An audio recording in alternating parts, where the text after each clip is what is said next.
going on, everybody? This is dkdynamite, and today we're going to be talking about huge updates that you've all been waiting for in Warzone 2 and DMZ, even more overhauls, plus even more. Definitely stay tuned. But before we jump into that, be sure to hit that subscribe button down below, drop a like, and let me know down below in the comment section, what are you looking forward to the most in Season 3 when it comes to Warzone 2 and DMZ specifically, just going off the roadmap alone. We're going to go in more detail about some specific content updates that you guys probably didn't know about, and even more that was featured in the recent blog post. But when this video is going live, it's likely Monday morning, April 10th. I'll be live streaming a reaction later today to the tactical blog that's also coming out for Warzone 2 and DMZ today. There'll be even more information that was not included in the initial Season 3 blog post that we're going to break down on stream and, of course, in separate videos. But without further ado, let's jump right into Season 3. Alright, so starting off with DMZ, we have the Overhaul, including a barter system, workbench, and more. So as it says, operators prepare for one of the largest DMZ updates yet, and that's without the introduction of a new exclusion zone or a new map. So I'm excited to see the quality of life changes that are really going to improve on just the foundation of DMZ, since it's still in beta and there's so much more DMZ can be, and I'm sure we'll see some crazy updates by the end of this game's life cycle. But when it comes to the barter system, one of the biggest additions since the launch of DMZ is the Barter, a way to award operators who stock up on items that can reach a buy station to swap them for other valuables. In general, the trader may not have what you want, but they will always have what you need. So that's going to be great. For those that stock up on a bunch of useless cosmetics you can find around the environment, you can maybe trade that for a gas mask, a precision, maybe even a self-revive. That's huge. Now, there is no peer-to-peer trading through this system, but of course, you are still free to swap items during a match with friendly operators, especially those who operate taxi services. As we heard, they are incredibly helpful. So there's going to be so much funny content you could probably make out of this barter system with proximity chat and people that play DMZ religiously. Can't wait to see what content is made on that amongst the community, but I am sure peer-to-peer trading is something they're working on, or maybe you can go to the main menu with somebody in your party and swap them a 3-plate vest if you have an extra one that you exfilled with, or swap a durable for their self-revive. I'm sure something like that is in the works that we're going to end up seeing at some point in the future with a marketplace where maybe you can extract a certain amount of money and use that money at the main menu to buy things you might need instead of having to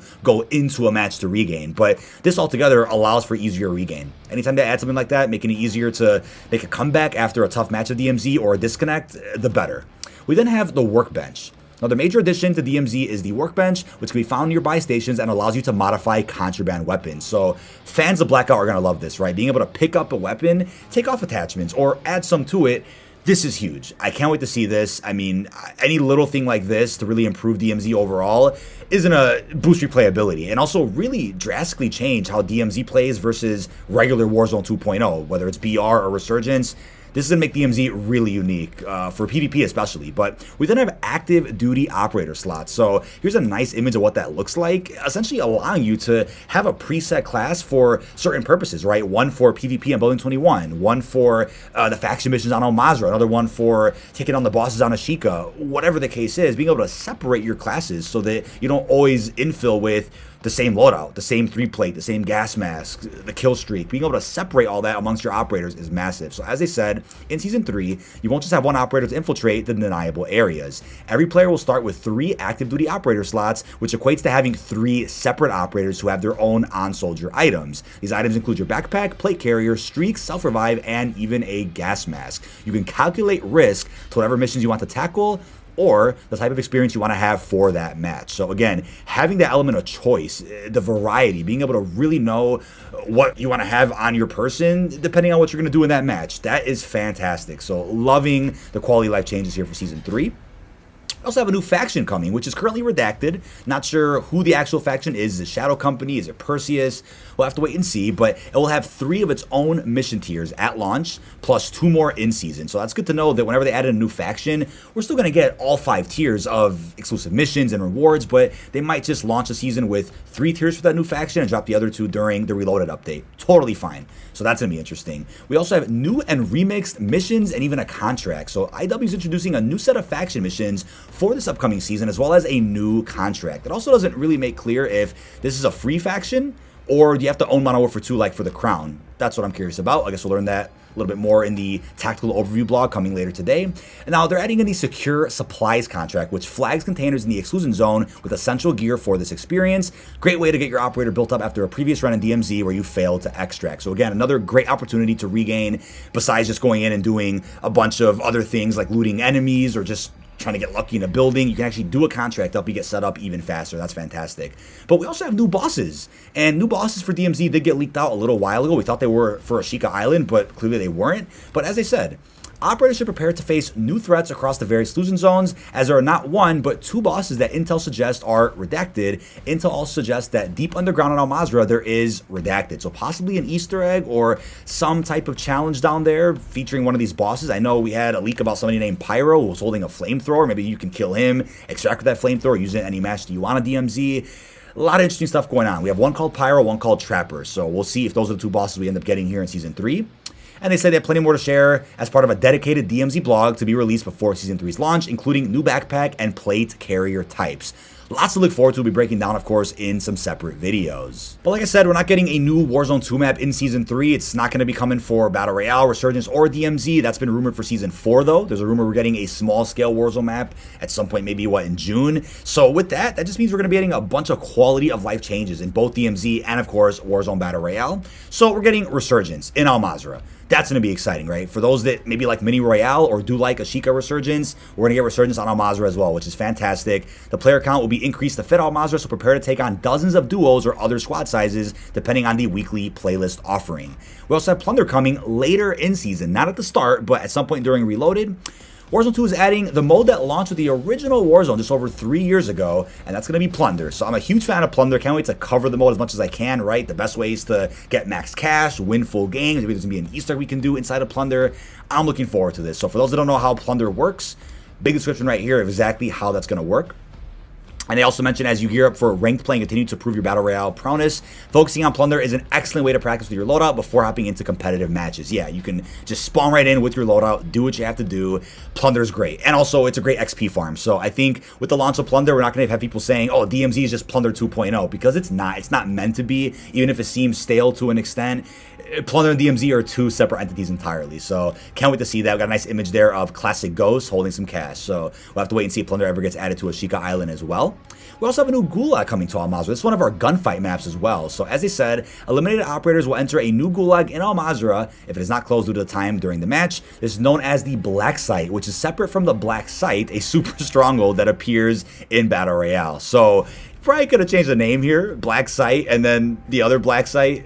Don't get confused, right? One's a map and one is an area you go that is a super stronghold.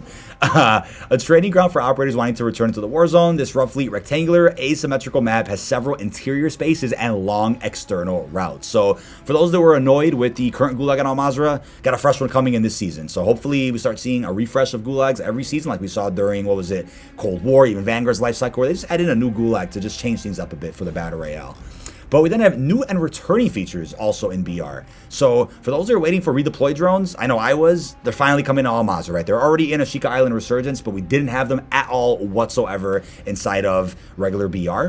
Doesn't say if they're for DMZ though. I think it's just going to be for BR for now, but once they add those to DMZ, it's going to be pretty smooth. I can't wait for that. But they are accessible like how they are on Ashika Island. Get used to them by playing some Resurgence or Mini Royale modes before they descend upon Mazrah. So there you have it. I wonder if that's a hint that Mini Royale is coming to Ashika, because they don't have that on Ashika yet. So maybe that's a hint right there in the blog.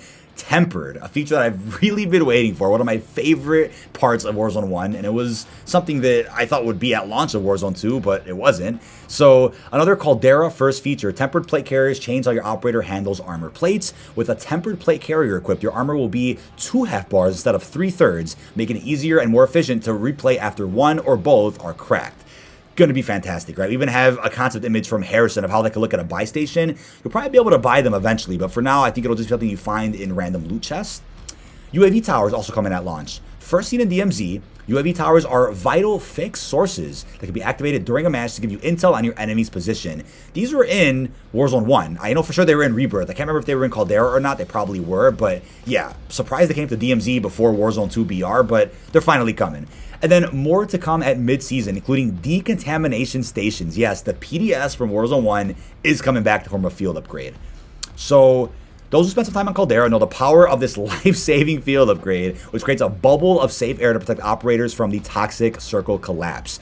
they make for some really cool, just late game best plays. They make for some crazy clutches. If something happens with the circles collapsing and you don't got a gas mask, you could just throw that down, you know, trick your enemies and clutch up. I mean, I'm really looking forward to the PDS. Cannot wait for that.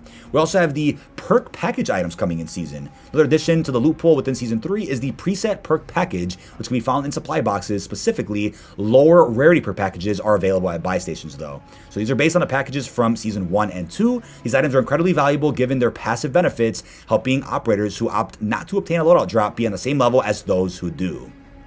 Now, these packs can make the early game a bit more interesting, especially to those who secure areas, collect cash, and reap the rewards of scavenging around the map. We're also getting something that I also thought was going to be coming out at the launch of Warzone 2 back in November, deployable buy stations. So all the things that we thought were kind of in beta for Warzone 2 that released during Vanguard's life cycle, these things are finally coming out now. And I'll talk more about why it took so long to see some of these things in a couple of days when I'm allowed to. But yeah, so happy to see these new features coming in. Deployable buy stations, again, especially helpful in buy station deserts. Although there will be more buy stations across Battle Royale overall, those are coming in Season 3, or in the final few circle collapses, the deployable buy station allows you to put that leftover cash to use on some potentially game-changing items, whether it's a UAV, a precision, a self-revive, even a loadout drop. You can buy all that in these deployable buy stations really soon. We also have Gulag tokens coming back. So the Gulag entry kit. Those who find one in BR and perish beyond their initial Gulag visit can re-enter the fight via the Gulag. That means those who know they can clutch up that 1v1 have another chance to get that redeployment without needing to request one from their squad mates. So again, something else that also released as a part of, I think it was Vanguard's part of the Warzone lifecycle, but there you go. But also don't forget, the World Series of Warzone 2 was announced. Their website is right here, as you can see. For those who want to learn more about how the competitive aspect of Warzone is going to work this year, check out that website. And I know it's going to reuse the same set of rules from Warzone Ranked that Treyarch's currently working on. That's also something that's being developed by Treyarch and Raven. And more information about this experience will be available at the mid-season. So maybe by Reloaded, they'll announce, hey, it's coming out before Season 3 ends, or it's coming out to launch Season 4. They're going to be announcing that really soon, though. So again, Warzone Ranked and World Series of Warzone will go hand in hand, and it's going to be fantastic for those that do maybe enjoy competitive BR more than competitive multiplayer. But that is about it. This has been dkdynamite. Leave all your thoughts down below in the comment section. What are your thoughts on all these crazy updates and expansions to Warzone 2 and DMZ? This is just what got revealed in the Season 3 blog post. Of course, even more is going to get revealed with the tactical overview blog, which I'll, of course, be covering in a separate video. But with that being said, let me know what you think down below. Really hope you've enjoyed, and peace out, everybody.